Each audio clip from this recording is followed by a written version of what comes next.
المرجو الانضمام إلى قناة طبخ سهل وبسيط عبر الضغط على زر الاشتراك الأحمر. إذا أردتم التوصل بجديد فيديوهاتنا فور نزولها اضغطوا على الجرس، ولا تنسوا دعمنا باللايك إذا أعجبكم الفيديو، وشكرا لكم. السلام عليكم، مرحبا بكم في قناتكم طبخ سهل وبسيط.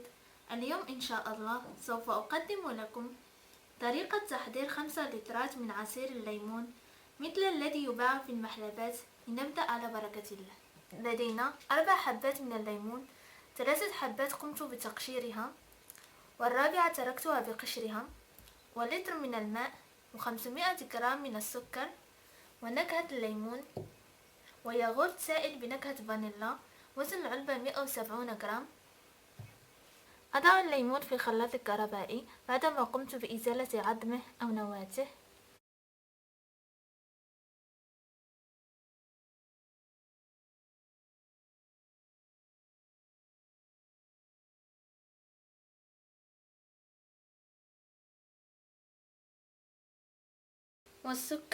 والسكر يبقى حسب الذوق.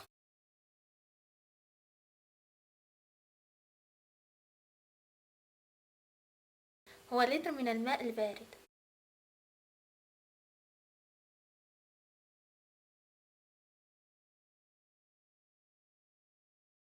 وأقوم بطحن جميع المكونات مع بعضها البعض.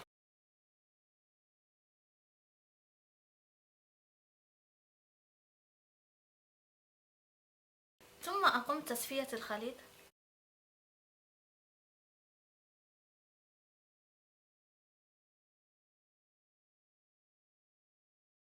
بعد تصفية الخليط أعيده مرة أخرى إلى الخلاط الكهربائي،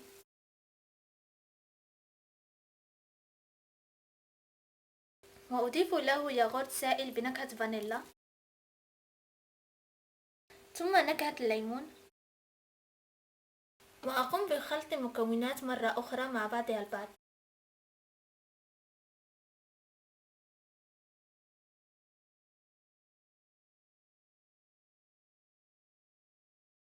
أخذ مقدار ربع لتر من مركز الليمون، وأضيف له لتر من الماء البارد.